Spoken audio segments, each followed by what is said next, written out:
Welcome to Hard Degree at Christmas Time. My name's Andrew Sumner.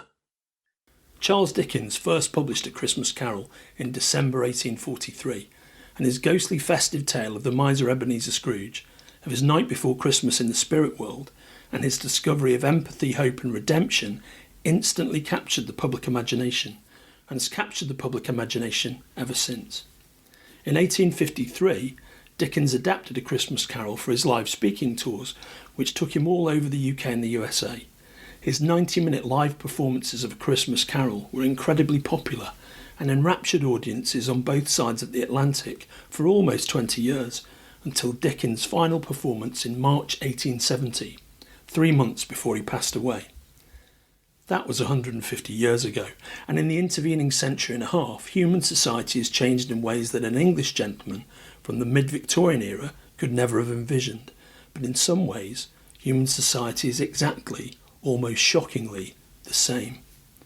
Huge inequalities in wealth and power remain, and there are still huge challenges with public health and with public education, even in the richest democracies of the world. Democracies like my home country, the UK, and my adopted country, the USA. 4 years ago, my old pal William Shanus introduced his own retailer mission of empathy, civic responsibility and community support, and reminded John, Kenric and myself of Dickens' own seasonal message of empathy and civic responsibility. So back then we thought, what better way to underline Bill's mission than to return to the words of Charles Dickens himself, the great believer in human society pulling together. So welcome then, once again, to the Spoilerverse presents A Hard Degree Christmas Carol, our 4th annual reading of Dickens' live performance of his Yuletide classic, for another year in support of Comic Books for Kids, a wonderful charity founded by Mark Weiss that does amazing work getting comic books into the hands of children in long-term hospital care on both sides of the Atlantic. Please go to their website, cb4k.org. Please check them out, and please do what you can to help.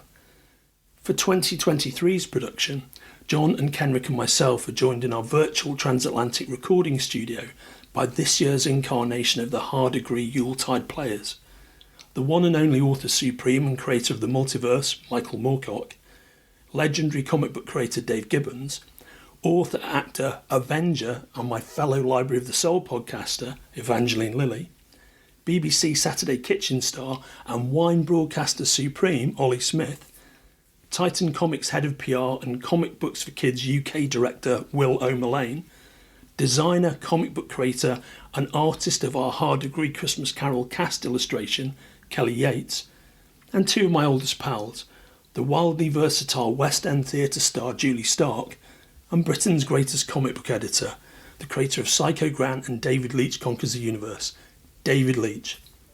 From all of us at Hard Degree, at Library of the Soul, and Michael Moorcock's multiverse, whatever faith you pursue, whatever belief system you adhere to, Happy Kwanzaa, Happy Hanukkah, Merry Christmas and Happy Holidays to each and every one of you.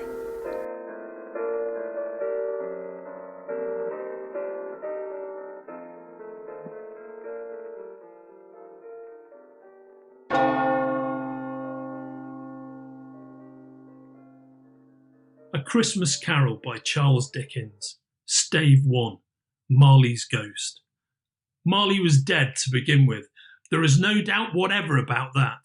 The register of his burial was signed by the clergyman, the clerk, the undertaker and the chief mourner. Scrooge signed it, and Scrooge's name was good upon change for anything he chose to put his hand to. Old Marley was as dead as a doornail. Scrooge knew he was dead. Of course he did. How could it be otherwise? Scrooge and he were partners for I don't know how many years. Scrooge was his sole executor, his sole administrator, his sole assign, his sole residuary legatee, his sole friend, his sole mourner. Scrooge never painted out old Marley's name, however. There it yet stood, years afterwards, above the warehouse door, Scrooge and Marley. The firm was known as Scrooge and Marley. Sometimes people new to the business called Scrooge, and sometimes Marley. He answered to both names. It was all the same to him. Oh, but he was a tight-fisted hand at the grindstone, was Scrooge, a squeezing, wrenching, grasping, scraping, clutching, covetous old sinner. External heat and cold had little influence on him. No warmth could warm, no cold could chill him. No wind that blew was bitterer than he. No falling snow was more intent upon its purpose, no pelting rain less open to entreaty. Foul weather didn't know where to have him. The heaviest rain and snow and hail and sleet could boast of the advantage over him in only one respect. They often came down handsomely, and Scrooge never did. Nobody ever stopped him in the street to say, with gladsome looks, "My dear Scrooge, how are you? When will you come to see me?" No beggars implored him to bestow a trifle. No children asked him what it was o'clock. No man or woman ever once in all his life inquired the way to such and such a place of Scrooge. Even the blind men's dogs appeared to know him, and when they saw him coming on, would tug their owners into doorways and up courts, and then would wag their tails as though they said, "No eye at all is better than an evil-eyed dark master." But what did Scrooge care? It was the very thing he liked, to edge his way along the crowded paths of life, warning all humanity to keep its distance. Once upon a time, of all the good days in the year upon a Christmas Eve, old Scrooge sat busy in his counting house. It was cold, bleak, biting, foggy weather, and the city clocks had only just gone 3, but it was quite dark already. The door of Scrooge's counting house was open, that he might keep his eye upon his clerk, Bob Cratchit, who, in a dismal little cell beyond, a sort of tank, was copying letters.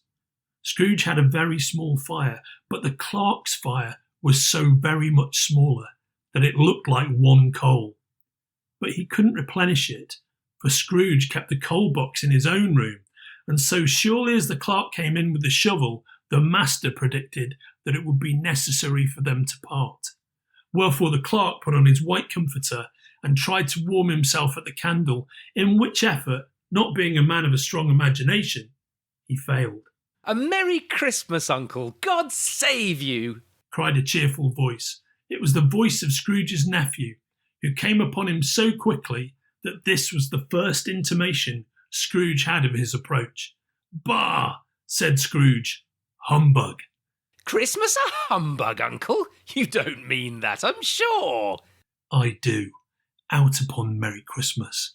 What's Christmas time to you but a time for paying bills without money? A time for finding yourself a year older and not an hour richer? A time for balancing your books and having every item in 'em through a round dozen of months presented dead against you? If I had my will, every idiot who goes about with Merry Christmas on his lips should be boiled with his own pudding and buried with a stake of holly through his heart. He should." "Oh, Uncle!" "Nephew, keep Christmas in your own way and let me keep it in mine." "Keep it? But you don't keep it." "Let me leave it alone then. Much good may it do you. Much good has it ever done you."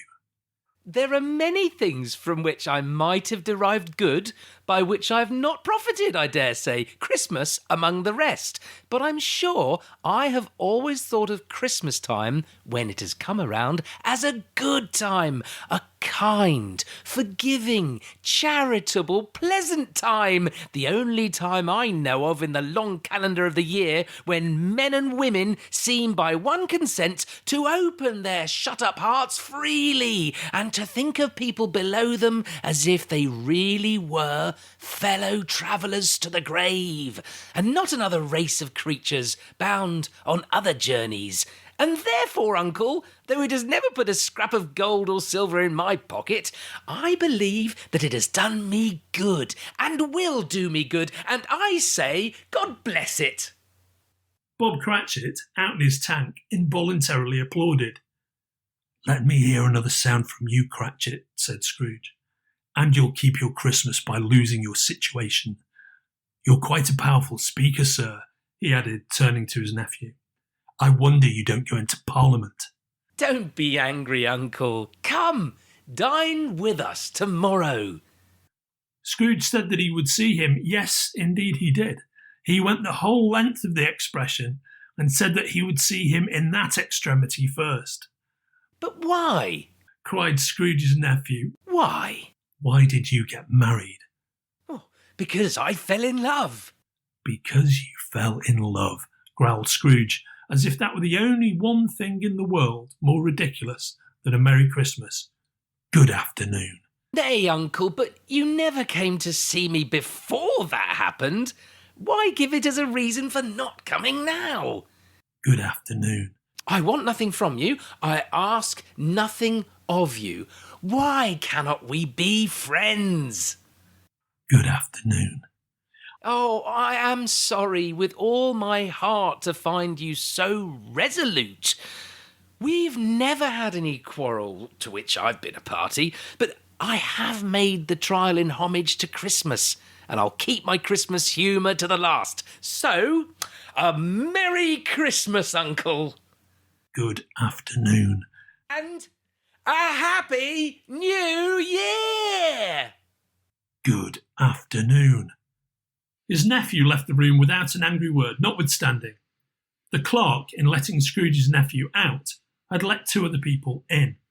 They were portly American gentlemen, pleasant to behold, and now stood with their hats off in Scrooge's office. They had books and papers in their hands, and bowed to him. Scrooge and Marley's, I believe, said one of the gentlemen, referring to his list. Have I the pleasure of addressing Mr. Scrooge? Or Mr. Marley? Mr. Marley has been dead these 7 years. He died 7 years ago, this very night. At this festive season of the year, Mr. Scrooge, said the other gentleman, taking up a pen, it is more than usually desirable that we should make some slight provisions for the poor and destitute, who suffer greatly at the present time. Many thousands are in want of common necessaries. Hundreds of thousands are in want of common comforts, sir. Are there no prisons? Plenty of prisons, but under the impression that they scarcely furnish Christian cheer of mind or body to the unoffending multitude. A few of us are endeavoring to raise a fund to buy the poor some meat and drink and means of warmth. We chose this time because it is time, of all others, when want is keenly felt and abundance rejoices. What shall I put you down for? Nothing. You wish to be anonymous? I wish to be left alone. Since you ask me what I wish, gentlemen, that is my answer.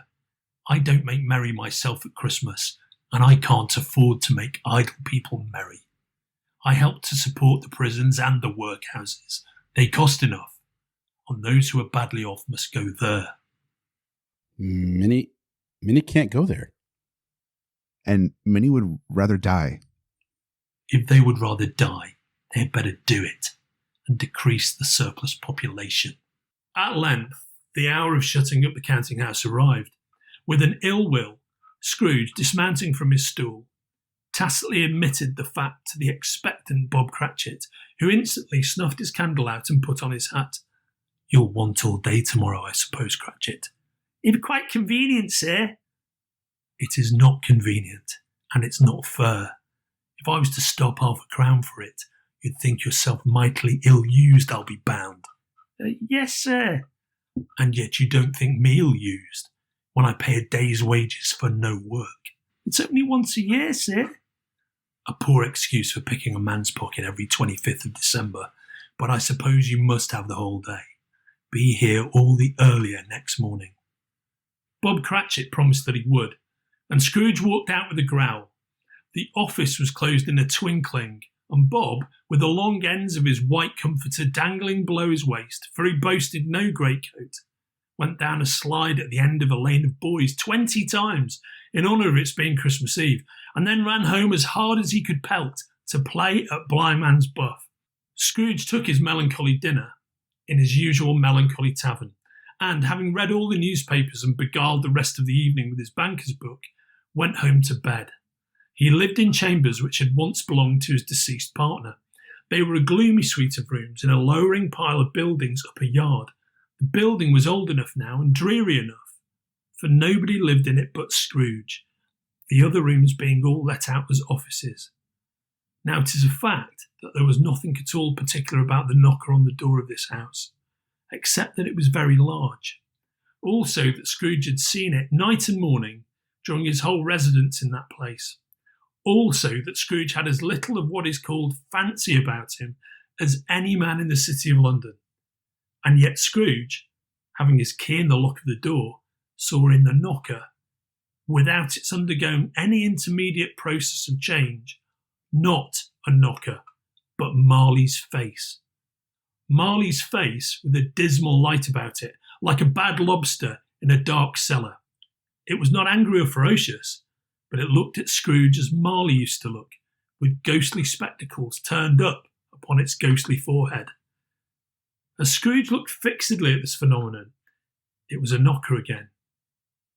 He waved it off and closed the door with a bang. The sound resounded through the house like thunder. Every room above and every cask in the wine merchant cellars below appeared to have a separate peal of echoes of its own. Scrooge was not a man to be frightened by echoes. He fastened the door and walked across the hall and up the stairs, slowly too, trimming his candle as he went. Up Scrooge went, not caring a button for its being very dark. Darkness is cheap, and Scrooge liked it. But before he shut his heavy door, he walked through his rooms to see that all was right. He had just enough recollection of the face to desire to do that. Sitting room, bedroom, lumber room, all as they should be. Nobody under the table, nobody under the sofa, a small fire in the grate, spoon and basin ready, and the little saucepan of gruel, Scrooge had a cold in his head, upon the hob. Nobody under the bed, nobody in the closet, nobody in his dressing gown, which was hanging up in a suspicious attitude against the wall. Lumber room, as usual. Old fireguard, old shoes, 2 fish baskets, washing stand on 3 legs, and a poker. Quite satisfied, he closed his door and locked himself in. Double locked himself in, which was not his custom. Thus secured against surprise, he took off his cravat, put on his dressing gown and slippers and his nightcap, and sat down before the very low fire to take his gruel. As he threw his head back in the chair, his glance happened to rest upon a bell, a disused bell that hung in the room and communicated, for some purpose now forgotten, with the chamber in the highest story of the building. It was with great astonishment and with a strange, inexplicable dread that as he looked, he saw this bell begin to swing. Soon it rang out loudly, and so did every bell in the house. This was succeeded by a clanking noise deep down below, as if some person were dragging a heavy chain over the casks in the wine merchant's cellar. Then he heard the noise much louder on the floors below. Then coming up the stairs. Then coming straight towards his door.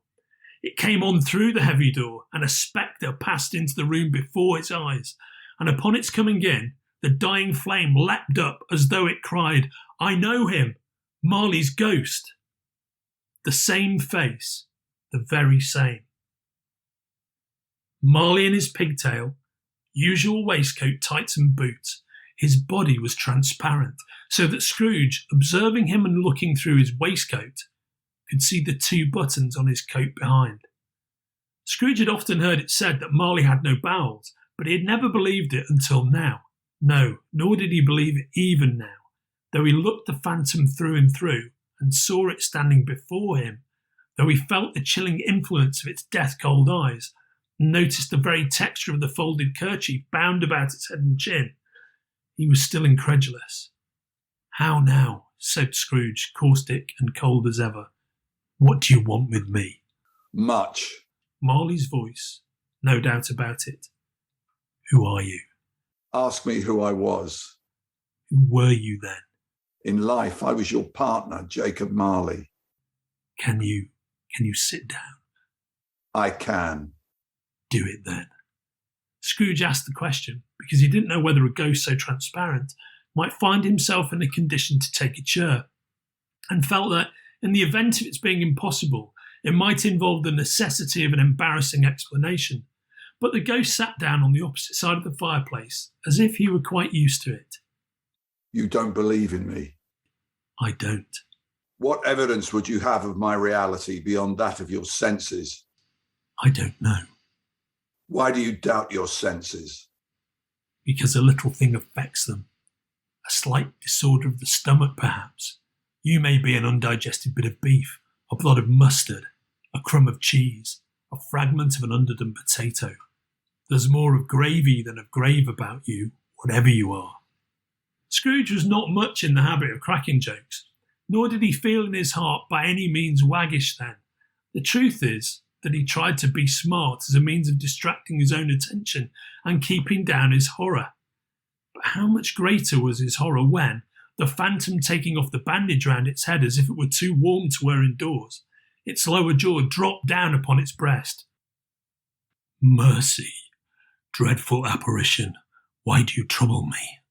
Why do spirits walk the earth? And why do they come to me? It is required of every man that the spirit within him should walk abroad among his fellow men and travel far and wide. And if that spirit goes not forth in life, it is condemned to do so after death. I cannot tell you all I would. A very little more is permitted to me. I cannot rest. I cannot stay. I cannot linger anywhere. My spirit never walked beyond our counting house. Mark me. In life, my spirit never roved beyond the narrow limits of our money-changing hole, and weary journeys lie before me. 7 years dead, and travelling all the time. You travel fast. On the wings of the wind. You might have got over a great quantity of ground in 7 years. Oh, blind man, not to know that ages of incessant labour by mortal creatures for this earth must pass into eternity, not to know that any Christian spirit working kindly in its little sphere, whatever it may be, will find its mortal life too short for its vast means of usefulness, not to know that no space of regret can make amends for one's life's opportunities misused. Yet I was like this man. I once was like this man. But you were always a good man of business, Jacob, faltered Scrooge, who now began to apply this to himself. Business, Cried the ghost, wringing its hands again. Mankind was my business. The common welfare was my business. Charity, mercy, forbearance, benevolence were all my business. The dealings of my trade were but a drop of water in the comprehensive ocean of my business. Scrooge was very much dismayed to hear the spectre going on at this rate, and began to quake exceedingly. Hear me, my time is nearly gone.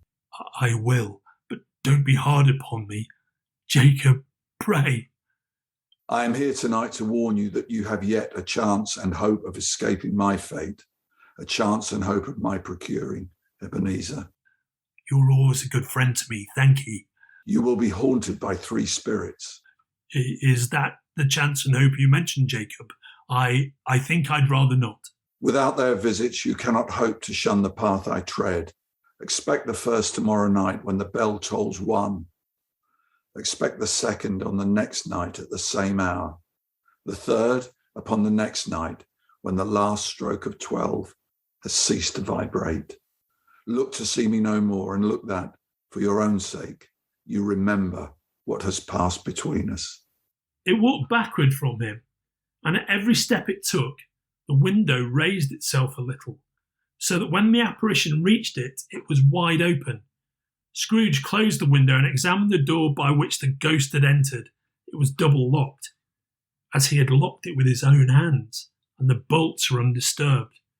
Scrooge tried to say humbug, but stopped at the first syllable, and being, from the emotion he had undergone, or the fatigues of the day, or his glimpse of the invisible world, or the dull conversation of the ghost, or the lateness of the hour, much in need of repose, he went straight to bed, without undressing, and fell asleep on the instant.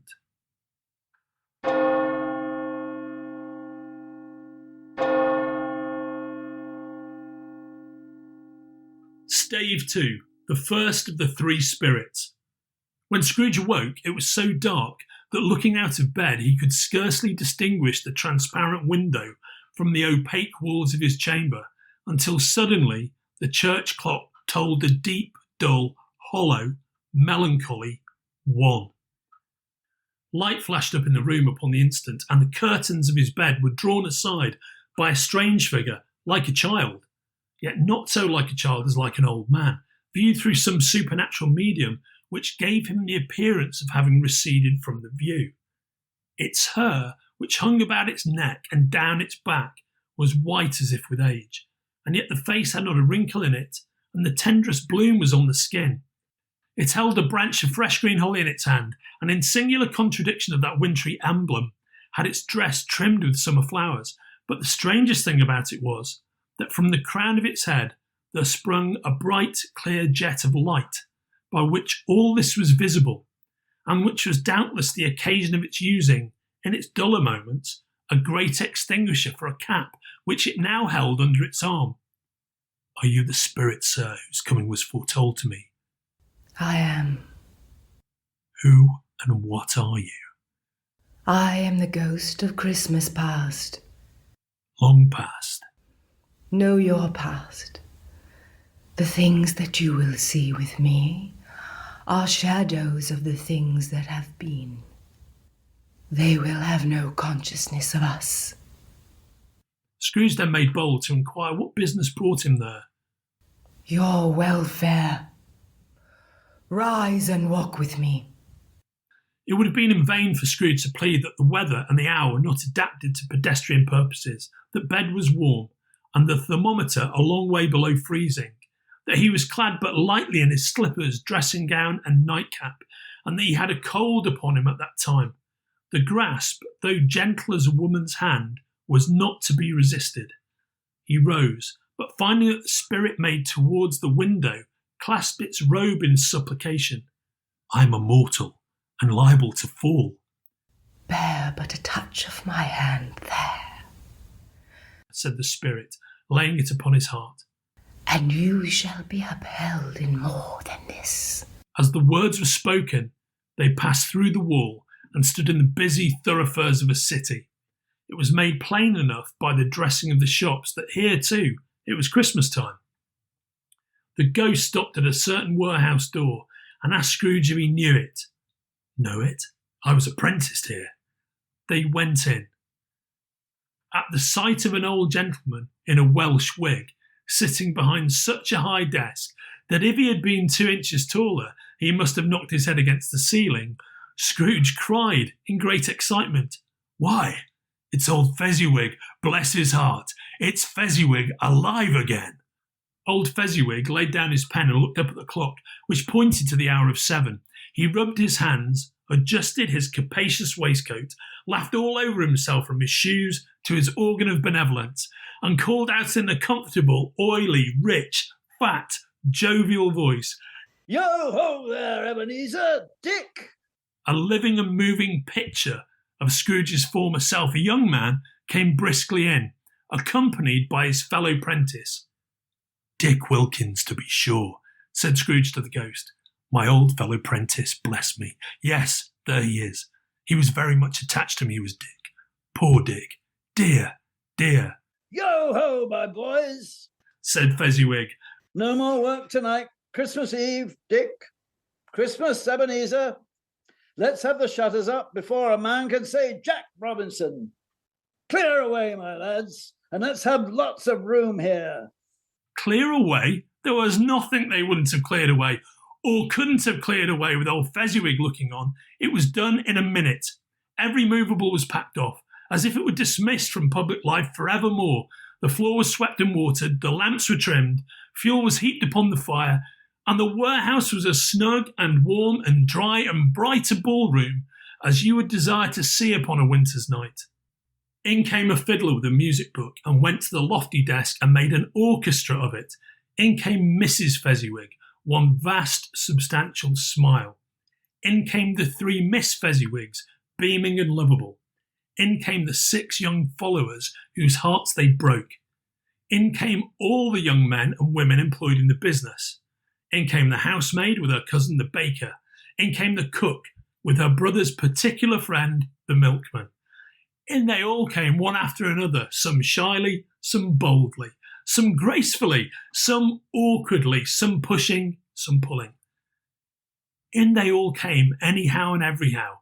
Away they all went, hands half round and back again the other way, down the middle and up again, round and round in various stages of affectionate grouping.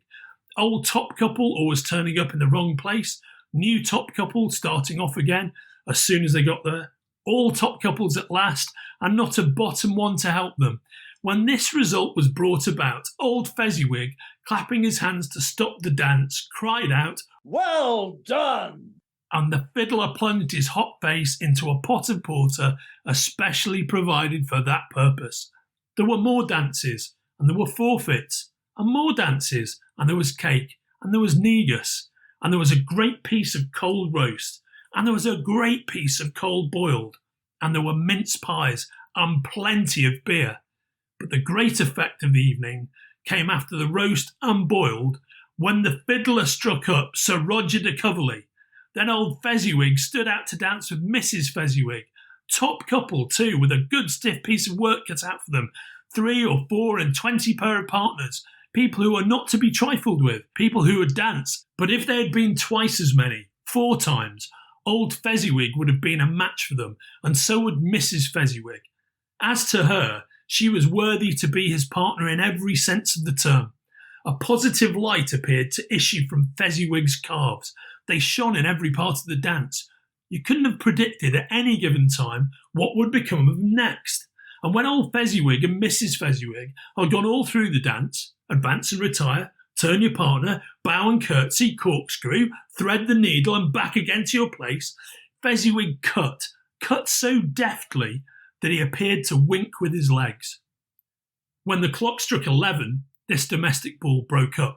Mr. and Mrs. Fezziwig took their stations, one on either side of the door, and, shaking hands with every person individually as he or she went out, wished him or her a Merry Christmas. When everybody had retired but the 2 prentices, they did the same to them. And thus the cheerful voices died away, and the lads were left to their beds, which were under a counter in the back shop. A small matter, said the ghost, to make these silly folks so full of gratitude. He has spent but a few pounds of your mortal money, 3 or 4 perhaps. Is that so much that he deserves this praise? It isn't that, said Scrooge, heated by the remark, and speaking unconsciously like his former, not his latter self. It isn't that, Spirit. He has the power to render us happy or unhappy, to make our service light or burdensome, a pleasure or a toil. Say that his power lies in words and looks, in things so slight and insignificant that it is impossible to add and count them up. What then? The happiness he gives is quite as great as if it cost a fortune. He felt the Spirit's glance and stopped. What is the matter? Nothing particular. Something, I think. No. I should like to be able to say a word or two to my clerk just now. That's all. My time grows short, observed the Spirit. Quick!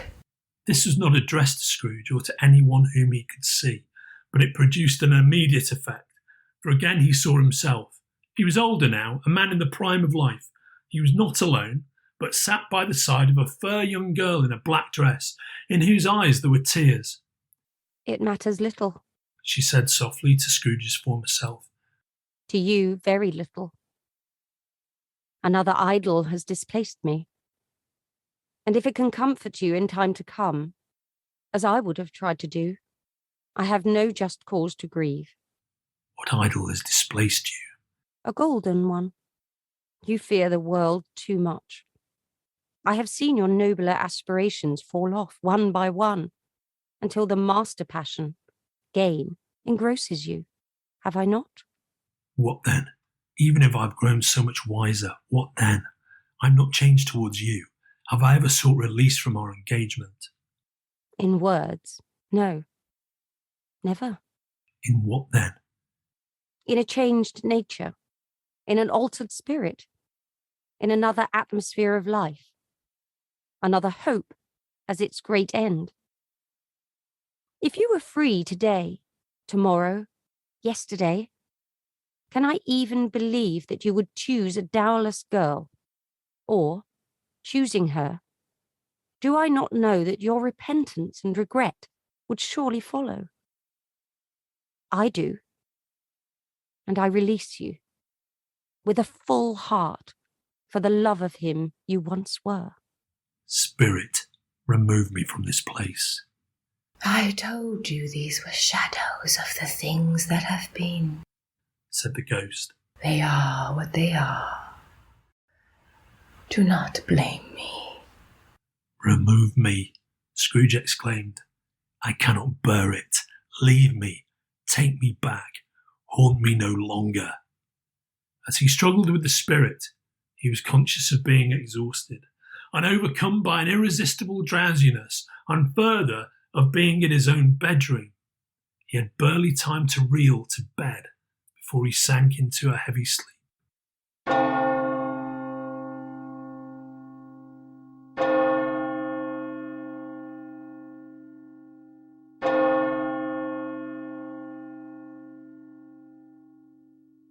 Stave 3, the second of the three spirits. Scrooge awoke in his bedroom, there was no doubt about that, but it and his own adjoining sitting room, into which he shuffled in his slippers, attracted by a great light there, had undergone a surprising transformation. The walls and ceiling were so hung with living green that it looked a perfect grove. The leaves of holly, mistletoe and ivy reflected back the light as if many little mirrors had been scattered there, and such a mighty blaze went roaring up the chimney as that petrifaction of a hearth had never known in Scrooge's time, or Marley's, or for many and many a winter season gone. Heaped upon the floor to form a kind of throne were turkeys, geese, game, brawn, great joints of meat, suckling pigs, long wreaths of sausages, mince pies, plum puddings, barrels of oysters, red-hot chestnuts, cherry-cheeked apples, juicy oranges, luscious pears, immense 12th cakes and great bowls of punch. In easy state upon this couch there sat a giant, glorious to see, who bore a glowing torch, in shape not unlike Plenty's horn, and he raised it high to shed its light on Scrooge as he came peeping around the door. Come in, and know me better, man. I am the ghost of Christmas present. Look upon me. You have never seen the like of me before. Never. Have never walked forth with the younger members of my family, meaning, for I am very young, my elder brothers born in these late years? Pursued the phantom. I don't think I have. I'm afraid I have not. Have you had many brothers, Spirit? More than 1,800. A tremendous family to provide for. Spirit, conduct me where you will. I went forth last night on compulsion, and I learnt a lesson which is working now. Tonight, if you have aught to teach me, let me profit by it. Touch my robe. Scrooge did as he was told, and held it fast. The room and its contents all vanished instantly, and they stood in the city streets upon a snowy Christmas morning. Scrooge and the ghost passed on, invisible, straight to Scrooge's clerks, and on the threshold of the door the spirit smiled and stopped to bless Bob Cratchit's dwelling with the sprinklings of his torch. Think of that! Bob had but 15 bob a week himself. He pocketed on Saturdays but 15 copies of his Christian name. And yet the ghost of Christmas present blessed his four-roomed house. Then up rose Mrs. Cratchit, Cratchit's wife, dressed out but poorly in a twice-turned gown, brave in ribbons, which are cheap and make a goodly show for sixpence, and she laid the cloth, assisted by Belinda Cratchit, second of her daughters, also brave in ribbons, while Master Peter Cratchit plunged a fork into the saucepan of potatoes, and getting the corners of his monstrous shirt collar, Bob's private property conferred upon his son and heir in honour of the day, into his mouth, rejoiced to find himself so gallantly attired, and yearned to show his linen in the fashionable park. And now two smaller Cratchits, boy and girl, came tearing in, screaming that outside the baker's they had smelt the goose and known it for their own, and, Basking in luxurious thoughts of sage and onion, these young Cratchits danced about the table and exalted Master Peter Cratchit to the skies, while he, not proud, although his collars nearly choked him, blew the fire until the slow potatoes, bubbling up, knocked loudly at the saucepan lid to be let out and peeled. "What has ever got your precious father, then?" said Mrs. Cratchit, "and your brother, Tiny Tim, and Martha weren't as late last Christmas Day by half an hour." "Here's Martha, mother," said a girl, appearing as she spoke. "Here's Martha, mother," cried the two young Cratchits. "Hurrah! There's such a goose, Martha."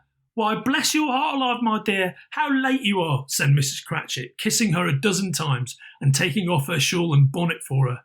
"We had a deal of work to finish up last night," replied the girl, "and had to clear away this morning, mother." "Well, never mind so long as you are come," said Mrs. Cratchit. "Sit ye down before the fire, my dear, and have a warm, Lord bless ye." "No, no, there's father coming," cried the two young Cratchits, who were everywhere at once. "Hide, Martha, hide!" So Martha hid herself, and in came little Bob, the father, with at least 3 feet of comforter, exclusive of the fringe, hanging down before him, and his threadbare clothes darned up and brushed to look seasonable, and Tiny Tim upon his shoulder. Alas for Tiny Tim, he bore a little crutch, and had his limbs supported by an iron frame. "Why, where's our Martha?" cried Bob Cratchit, looking round. "Not coming," said Mrs. Cratchit. "Not coming?" said Bob, with a sudden declension in his high spirits, for he had been Tim's blood horse all the way from church, and had come home rampant. "Not coming upon Christmas Day?" Martha didn't like to see him disappointed, even if it were only in joke. So she came out prematurely from behind the closet door and ran into his arms while the two young Cratchits hustled Tiny Tim and bore him off to the wash-house that he might hear the pudding singing in the copper. "And how did little Tim behave?" said Mrs. Cratchit, when she had rallied Bob on his credulity, and Bob had hugged his daughter to his heart's content. "As good as gold," said Bob, "and better. Somehow he gets thoughtful, sitting by himself so much, and he thinks the strangest things you ever heard. He told me, coming home, that he hoped that the people saw him in the church because he was a cripple, and it might be pleasant to them to remember, upon Christmas Day, he made lame beggars walk and blind men see." Bob's voice was tremulous when he told them this, and trembled more when he said that Tiny Tim was growing strong and hearty. His active little crutch was heard upon the floor, and back came Tiny Tim before another word was spoken, escorted by his brother and sister to his stool beside the fire, and while Bob, turning up his cuffs, as if, poor fellow, they were capable of being made more shabby, compounded some hot mixture in a jug with gin and lemons, and stirred it round and round and put it on the hob to simmer, Master Peter and the two ubiquitous young Cratchits went to fetch the goose, with which they soon returned in high procession. Mrs. Cratchit made the gravy ready beforehand in a little saucepan, hissing hot. Master Peter mashed the potatoes with incredible vigour. Miss Belinda sweetened up the apple sauce. Martha dusted the hot plates. Bob took Tiny Tim beside him in a tiny corner at the table.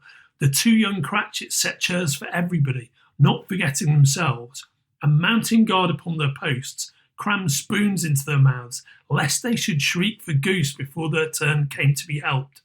At last the dishes were set on, and grace was said. It was succeeded by a breathless pause, as Mrs. Cratchit, looking slowly all along the carving knife, prepared to plunge it in the breast. But when she did, and when the long-expected gush of stuffing issued forth, one murmur of delight arose all round the board, and even Tiny Tim, excited by the two young Cratchits, beat on the table with the handle of his knife and feebly cried, "Hurrah!" There never was such a goose. Bob said he didn't believe there ever was such a goose cooked. Its tenderness and flavour, size and cheapness were the themes of universal admiration. Eked out by apple sauce and mashed potatoes, it was a sufficient dinner for the whole family. Indeed, as Mrs. Cratchit said with great delight, surveying one small atom of a bone upon the dish, they hadn't ate it all at last. Yet everyone had had enough, and the youngest Cratchits in particular were steeped in sage and onion to the eyebrows.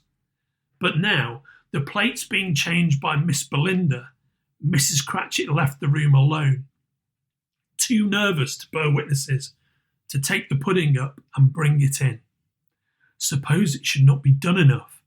Suppose it should break in turning out. Suppose somebody should have got over the wall of the backyard and stolen it while they were merry with the goose, a supposition at which the two young Cratchits became livid. All sorts of horrors were supposed. Hallo! A great deal of steam. The pudding was out of the copper. A smell like a washing day. That was the cloth. A smell like an eating house and a pastry cook's next door to each other, with the laundresses next door to that. That was the pudding. In half a minute, Mrs. Cratchit entered, flushed but smiling proudly, with the pudding like a speckled cannonball, so hard and firm, blazing in half a quartern of ignited brandy, and bedight with Christmas holly stuck into the top. Oh, a wonderful pudding! Bob Cratchit said, and calmly too, that he regarded it as the greatest success achieved by Mrs. Cratchit since their marriage. Mrs. Cratchit said that now the weight was off her mind, she would confess she had had her doubts about the quantity of flour.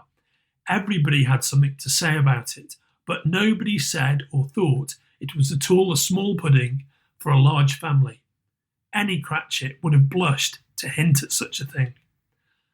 At last the dinner was all done. The cloth was cleared, the hearth swept, and the fire made up. The compound in the jug being tasted and considered perfect, apples and oranges were put upon the table, and a shovelful of chestnuts on the fire. Then all the Cratchit family drew round the hearth in what Bob Cratchit called a circle, and at Bob Cratchit's elbow stood the family display of glass, 2 tumblers, and a custard cup without a handle. These held the hot stuff from the jug, however, as well as golden goblets would have done, and Bob served it out with beaming looks, while the chestnuts on the fire sputtered and crackled noisily. Then Bob proposed, "A Merry Christmas to us all, me dears. God bless us," which all the family re-echoed. God bless us, everyone, said Tiny Tim, the last of all. He sat very close to his father's side, upon his little stool. Bob held his withered little hand in his, as if he loved the child, and wished to keep him by his side, and dreaded that he might be taken from him. Scrooge raised his head speedily on hearing his own name. "Mr. Scrooge," said Bob. "I'll give you Mr. Scrooge, the founder of the feast." "The founder of the feast, indeed," cried Mrs. Cratchit, reddening. "I wish I had him here. I'll give him a piece of my mind to feast upon, and I hope he'd have a good appetite for it." "Me dear," said Bob, "the children, Christmas Day." "It should be Christmas Day, I'm sure," said she, "on which one drinks the health of such an odious, stingy, odd, unfeeling man as Mr. Scrooge. You know he is, Robert. Nobody knows it better than you do, poor fellow." "Me dear," was Bob's mild answer, "Christmas Day." "I'll drink his health for your sake and the day's," said Mrs. Cratchit. "Not for his. Long life to him, a Merry Christmas and a Happy New Year. He'll be very merry and very happy, I have no doubt." The children drank the toast after her. It was the first of their proceedings which had no heartiness in it. Tiny Tim drank it last of all, but he didn't care twopence for it. Scrooge was the ogre of the family. The mention of his name cast a dark shadow on the party, which was not dispelled for full 5 minutes. After it had passed away, they were 10 times merrier than before, from the mere relief of Scrooge the Baleful being done with. Bob Cratchit told them how he had a situation in his eye for Master Peter, which would bring in, if obtained, full 5 and 6pence weekly. The 2 young Cratchits laughed tremendously at the idea of Peter's being a man of business, and Peter himself looked thoughtfully at the fire from between his collars, as if he were deliberating what particular investments he should favour when he came into the receipt of that bewildering income. Martha, who was a poor apprentice at a milliner's, then told them what kind of work she had to do, and how many hours she worked at a stretch, and how she meant to lie abed tomorrow morning for a good long rest, tomorrow being a holiday she passed at home. Also, how she had seen a countess and a lord some days before, and how the lord was much about as tall as Peter, at which Peter pulled up his collars so high that you couldn't have seen his head if you'd been there. All this time, the chestnuts and the jug went round and round, and by they had a song about a lost child travelling in the snow, from Tiny Tim, who had a plaintive little voice and sang it very well indeed. There was nothing of high mark in this. They were not a handsome family. They were not well dressed. Their shoes were far from being waterproof. Their clothes were scanty. And Peter might have known, and very likely did, the inside of a pawnbroker's. But they were happy, grateful, pleased with one another, and contented with the time. And when they faded, and looked happier yet in the bright sprinklings of the Spirit's torch at parting, Scrooge had his eye upon them, and especially on Tiny Tim, until the last. It was a great surprise to Scrooge as this scene vanished, to hear a hearty laugh. It was a much greater surprise to Scrooge to recognise it as his own nephew's, and to find himself in a bright, dry, gleaming room, with the Spirit standing smiling by his side and looking at that same nephew. It is a fair, even-handed, noble adjustment of things, that while there is infection, disease and sorrow, there is nothing in the world so irresistibly contagious as laughter and good humour. When Scrooge's nephew laughed, Scrooge's niece by marriage laughed as heartily as he, and their assembled friends, being not a bit behindhand, laughed out lustily. He said that Christmas was a humbug, as I live, cried Scrooge's nephew. He believed it too. More shame for him, Fred, said Scrooge's niece indignantly. Bless those women. They never do anything by halves. They are always in earnest. She was very pretty, exceedingly pretty, with a dimpled, surprised-looking, capital face, a right little mouth that seemed made to be kissed, and no doubt was, all kinds of good little dots about her chin that melted into one another when she laughed, and the sunniest pair of eyes you ever saw in any creature's head. Altogether she was what you would have called provoking, but satisfactory too. Oh, perfectly satisfactory. He's a comical old fellow, said Scrooge's nephew. That's the truth, and not so pleasant as he might be. However, his offences carry their own punishment, and I have nothing to say against him. Who suffers by his ill whims? Himself, always. Here he takes it into his head to dislike us, and he won't come and dine with us. What's the consequence? He don't lose much of a dinner. Indeed, I think he loses a very good dinner, interrupted Scrooge's niece. Everybody else said the same, and they must be allowed to have been competent judges, because they had just had dinner and, with the dessert upon the table, were clustered round the fire by lamplight. Well, I'm very glad to hear it, said Scrooge's nephew, because I haven't got any great faith in these young housekeepers. What do you say, Topper? Topper clearly had his eye on one of Scrooge's niece's sisters, for he answered that a bachelor was a wretched outcast who had no right to express an opinion on the subject, whereat Scrooge's niece's sister, the plump one with the lace tucker, not the one with the roses, blushed. After tea they had some music, for they were a musical family and knew what they were about. When they sung a glee or catch, I can assure you, especially Topper, who could growl away in the bass like a good one and never swell the large veins in his forehead or get red in the face over it. But they didn't devote the whole evening to music. After a while, they played at forfeits, for it is good to be children sometimes, and never better than at Christmas, when its mighty founder was a child himself.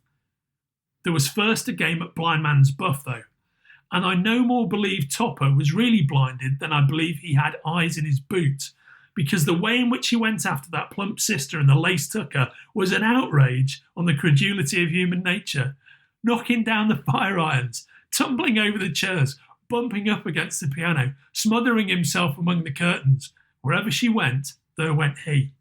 He always knew where the plump sister was. He wouldn't catch anybody else.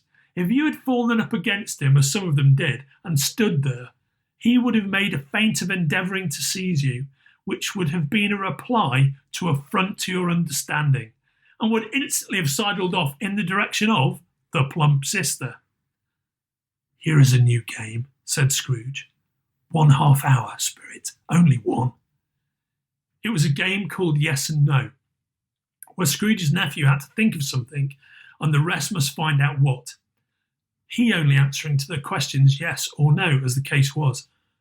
The fire of questioning to which he was exposed elicited from him that he was thinking of an animal, a live animal, rather a disagreeable animal, a savage animal, an animal that growled and grunted sometimes, and talked sometimes, and lived in London, and walked about the streets, and wasn't made a show of, and wasn't led by anybody, and didn't live in a menagerie, and was never killed in a market, and was not a horse, or an ass, or a cow, or a bull, or a tiger, or a dog, or a pig, or a cat, or a burr. At every new question put to him, his nephew burst into a fresh roar of laughter and was so inexpressibly tickled that he was obliged to get up off the sofa and stamp. At last, the plump sister cried out, I have found it out! I know what it is, Fred! I know what it is! Oh, what is it? cried Fred. It's your Uncle Scrooge! Which it certainly was. Admiration was the sentiment, though some objected that the reply to "Is it a burr?" ought to have been yes. Uncle Scrooge had imperceptibly become so gay and light of heart that he would have drank to the unconscious company in an inaudible speech, but the whole scene passed off in the breath of the last words spoken by his nephew, and he and the spirit were again upon their travels. Much they saw, and far they went, and many homes they visited, but always with a happy end. The spirit stood beside sick beds, and they were cheerful, on foreign lands, and they were close at home, by struggling men, and they were patient in their greater hope, by poverty, and it was rich, in almshouse, hospital, and jail, in misery's every refuge, where vain man in his little brief authority had not made fast the door and barred the spirit out, he left his blessing and taught Scrooge his precepts. Suddenly, as they stood together in an open place, the bell struck 12. Scrooge looked about him for the ghost and saw it no more. As the last stroke ceased to vibrate, he remembered the prediction of old Jacob Marley, and lifting up his eyes, beheld a solemn phantom, draped and hooded, coming like a mist along the ground towards him.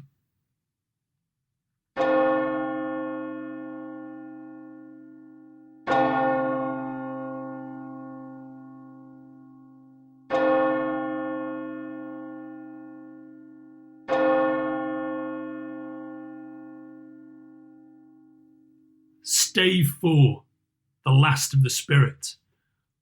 The phantom slowly, gravely, silently approached. When it came near him, Scrooge bent down upon his knee, for in the earth through which this spirit moved, it seemed to scatter gloom and mystery. It was shrouded in a deep black garment, which concealed its head, its face, its form, and left nothing of it visible save one outstretched hand. He knew no more, for the spirit neither spoke nor moved. Am I in the presence of the ghost of Christmas yet to come? Ghost of the future? I fear you more than any spectre I have seen, but as I know your purpose is to do me good, and as I hope to live to be another man from what I was, I am prepared to bear you company, and do it with a thankful heart. Will you not speak to me? It gave him no reply. The hand was pointed straight before them. Lead on, lead on.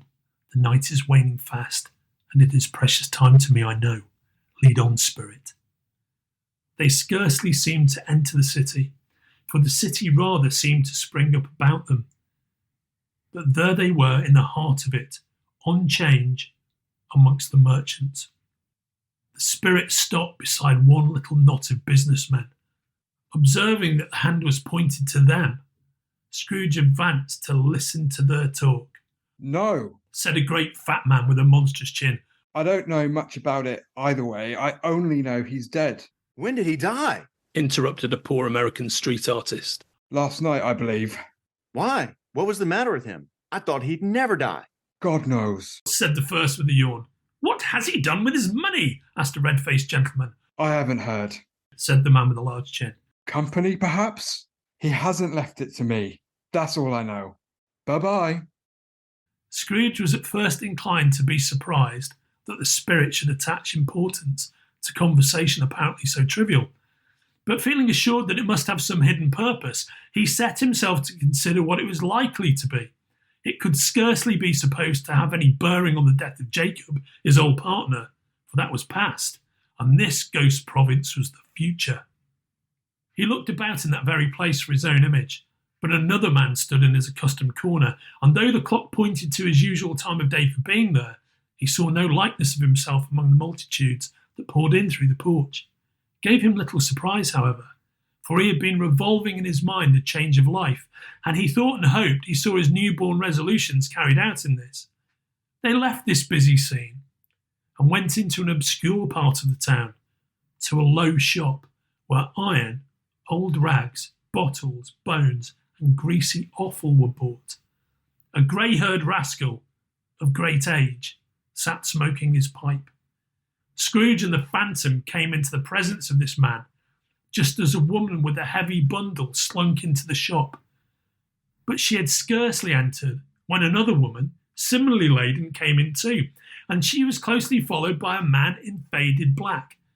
After a short period of blank astonishment, in which the old man with the pipe had joined them, they all three burst into a laugh. Let the charwoman alone to be the first, cried she who had entered first. Let the laundress alone to be the second, and let the undertaker's man alone to be the third. Look here, old Joe, here's a chance. If we haven't all three met here without meaning it. You couldn't have met in a better place. You were made free of it long ago, you know, and the other two ain't strangers. What have you got to sell? What have you got to sell? Half a minute's patience, Joe, and you shall see. What odds, then? What odds, Mrs. Dilber? Said the woman. Every person has a right to take care of themselves. He always did. Who's the worse for the loss of a few things like these? Not a dead man, I suppose. Mrs. Dilber, whose manner was remarkable for general propitiation, said, No, indeed, ma'am. If he wanted to keep him after he was dead, a wicked old screw, why wasn't he natural in his lifetime? If he had been, he'd have had somebody to look after him when he was struck with death, instead of lying, gasping out his last there, alone by himself. It's the truest word that ever was spoke. It's a judgment on him. I wish it was a little heavier judgment. And it should have been. You may depend upon it. If I could have laid my hands on anything else. Open that bundle, old Joe, and let me know the value of it. Speak out plain. I'm not afraid to be the first, nor afraid for them to see it. Joe went down on his knees for the greater convenience of opening the bundle and dragged out a large and heavy roll of some dark stuff. Yeah, what do you call this? Bed curtains? Oh, bed curtains. Don't drop that all upon the blankets now. His blankets? Whose else's, do you think? He isn't likely to take cold without 'em, I dare say. Ah, you may look through that shirt till your eyes ache, but you won't find an hole in it, nor a threadbare place. It's the best he had, and a fine one too. They'd have wasted it by dressing him up in it if it hadn't been for me. Scrooge listened to this dialogue in horror. Spirit, I see. The case of this unhappy man might be my own. My life tends that way now. Merciful heaven, what is this? The scene had changed, and now he almost touched a bare, uncurtained bed. A pale light, rising in the outer air, fell straight upon this bed, and on it, unwatched, unwept, uncared for, was the body of this plundered, unknown man. Spirit, let me see some tenderness connected with the death, or this dark chamber spirit will be forever present to me. The ghost conducted him to poor Bob Cratchit's house. The dwelling he had visited before and found the mother and the children seated round the fire. Quiet, very quiet. The noisy little Cratchits were as still as statues in one corner, and sat looking up at Peter, who had a book before him. The mother and her daughters were engaged in needlework, but surely they were very quiet. And he took a child and set him in the midst of them. Where had Scrooge heard those words? He had not dreamed them. The boy must have read them out. As he and the spirit crossed the threshold, why did he not go on? The mother laid her work upon the table and put her hand up to her face. "The colour hurts my eyes," she said. "The colour? Ah, poor Tiny Tim. They're better now again. It makes them weep by candlelight. I wouldn't show weak eyes to your father when he comes home for the world. It must be near his time." "Past it, rather," said Peter, shutting up his book. "But I think he's walked a little slower than he used these last few evenings, Mother. I've known him walk with Tiny Tim upon his shoulder very fast indeed." "And so have I," cried Peter. "Often." "So have I," cried another. So had all. "But he was very light to carry, and his father loved him so that it was no trouble. And here is your father at the door." She hurried out to meet him, and little Bob and his comforter, he had need of it, poor fellow, came in. His tea was ready for him on the hob, and they all tried who should help him to it most.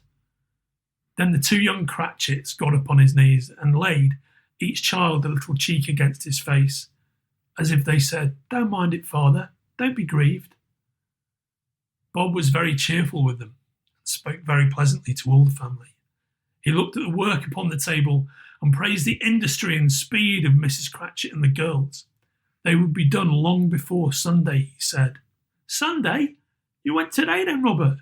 "Yes, me dear," returned Bob. "I wish you could have gone. Would have done you good to see how green a place it is.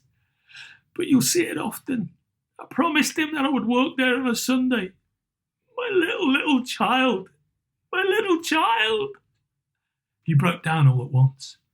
He couldn't help it. If he could have helped it, he and his child would have been farther apart, perhaps, than they were. "Spectre," said Scrooge. "Something informs me that our parting moment is at hand. I know it, but I know not how. Tell me what man that was, with the covered face, whom we saw lying dead." The ghost of Christmas yet to come conveyed him to a dismal, wretched, ruinous churchyard. The spirit stood among the graves and pointed down to one. "Before I draw nearer to that stone to which you point, answer me one question. Are these the shadow of the things that will be, or are they shadows of the things that may be only?" Still the ghost pointed downward to the grave by which it stood. "Men's courses will foreshadow certain ends to which, if persevered in, they must lead. But if the courses be departed from, the ends will change. Say it is thus, what you show me." The spirit was as movable as ever. Scrooge crept towards it, trembling as he went, and following the finger read upon the stone of the neglected grave his own name, Ebenezer Scrooge. "Am I that man who lay upon the bed? No, spirit, oh no, no, spirit, hear me. I am not the man I was. I will not be the man I must have been but for this intercourse. Why show me this, if I am past all hope? Assure me that I may yet change these shadows you have shown me, by an altered life." For the first time, the kind hand faltered. "I will honour Christmas in my heart and try to keep it all the year. I will live in the past, the present, and the future. The spirits of all three shall strive within me. I will not shut out the lessons that they teach. Oh, tell me I may sponge away the writing on this stone." Holding up his hands in one last prayer to have his fate reversed, he saw an alteration in the phantom's hood and dress. It shrunk, collapsed, and dwindled down into a bedpost. Yes, and the bedpost was his own. The bed was his own. The room was his own. Best and happiest of all, the time before him was his own, to make amends in. He was checked in his transports by the churches ringing out the lustiest peals he had ever heard. Running to the window, he opened it and put out his head. No fog, no mist, no night. Clear, bright, stirring, golden day. "What's today?" cried Scrooge, calling downward to a boy in Sunday clothes, who perhaps had loitered in to look about him. Eh? What's today, my fine fellow? Today? Why? Christmas Day! It's Christmas Day. I haven't missed it. Hello, my fine fellow. Hello. Do you know the poulterers in the next street but one at the corner? I should hope I did. An intelligent boy, a remarkable boy. Do you know whether they've sold the prize turkey that was hanging up there? Not the little prize turkey, the big one. What? The one as big as me? What a delightful boy. It's a pleasure to talk to him. Yes, my buck. It's hanging there now. Is it? Go and buy it. Walker! Exclaimed the boy. No, I'm in earnest. Go and buy it and tell them to bring it here that I may give them the direction where to take it. Come back with the man and I'll give you a shilling. Come back with him in less than 5 minutes and I'll give you half a crown. The boy was off like a shot. I'll send it to Bob Cratchit's. He shan't know who sends it. It's twice the size of Tiny Tim. Joe Miller never made such a joke as sending it to Bob's will be. The hand in which he wrote the address was not a steady one, but write it he did somehow, and went downstairs to open the street door, ready for the coming of the poulterer's man. It was a turkey. He never could have stood upon his legs, that bird. He would have snapped them off short in a minute like sticks of sealing wax. Scrooge dressed himself all in his best, and at last got out into the streets. The people were by this time pouring forth, as he had seen them with the ghost of Christmas present, and walking with his hands behind him, Scrooge regarded everyone with a delighted smile. He looked so irresistibly pleasant, in a word, that 3 or 4 good-humoured fellows said, "Good morning, sir, and Merry Christmas to you!" And Scrooge said often afterwards that of all the blithe sounds he had ever heard, these were the blithest in his ears. In the afternoon, he turned his steps toward his nephew's house. He passed the door a dozen times before he had the courage to go up and knock, but he made a dash and did it. "Is your master at home, my dear?" said Scrooge to the girl. "Nice girl, very." Yes, sir. "Where is he, my love?" Oh, he's in the dining room, sir, with his mistress. "He knows me," said Scrooge, with his hand already on the dining room lock. "I'll go in here, my dear." "Fred!" Bless my soul, cried Fred. Who's that? "It's I, your Uncle Scrooge. I've come to dinner. Will you let me in, Fred?" "Let him in? It is a mercy he didn't shake his arm off. He was at home in 5 minutes. Nothing could be heartier. His niece looked just the same. So did Topper when he came. So did the plump sister when she came. So did everyone when they came. Wonderful party. Wonderful games. Wonderful unanimity. Wonderful happiness." But he was early at the office the next morning. Oh, he was early there. If he could only be there first and catch Bob Cratchit coming late, that was the thing he had set his heart upon. And he did it. The clock struck 9. No Bob. 1:15. No Bob. Bob was full 18 minutes and a half behind his time. Scrooge sat with his door wide open, that he might see him come into the tank. Bob's hat was off before he opened the door. His comforter, too. He was on his stool in a jiffy, driving away with his pen, as if he were trying to overtake 9 o'clock. "Hello," growled Scrooge in his accustomed voice, as near as he could feign it.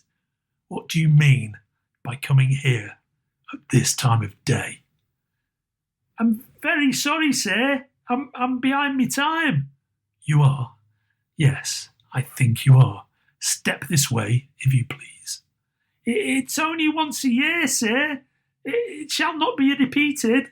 I was making out the merry yesterday, sir." "Now I'll tell you what, my friend. I'm not going to stand this sort of thing any longer. And therefore," Scrooge continued, leaping from his stool and giving Bob such a dig in the waistcoat that he staggered back into the tank again, "and therefore I'm about to raise your salary."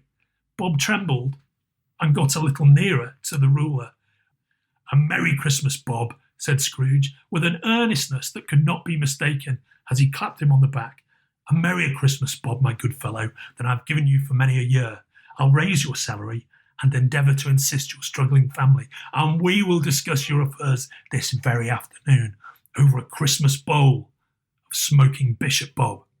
Make up the fires and buy a second coal scuttle before you dot another eye, Bob Cratchit. Scrooge was better than his word. He did it all and infinitely more. And to Tiny Tim, who did not die, he was a second father.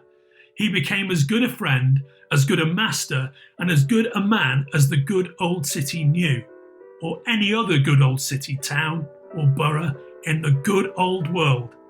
Some people laughed to see the alteration in him, but his own heart laughed, and that was quite enough for him. Scrooge had no further intercourse with spirits, but lived in that respect upon the total abstinence principle ever afterwards. And it was always said of him that he knew how to keep Christmas well, if any man alive possessed the knowledge. May that be truly said of us, and all of us. And so, as Tiny Tim observed, God bless us, every one.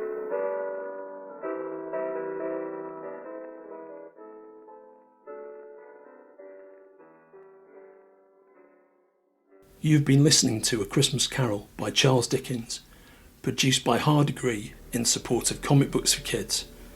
This reading was edited by Kenric Regan and produced by Kenric, John Horsley and myself. The two portly American gentlemen were played by John Horsley and Kenric Regan. The Ghost of Christmas Past and other characters were played by Evangeline Lilly. Jacob Marley and the Ghost of Christmas Present were played by Dave Gibbons.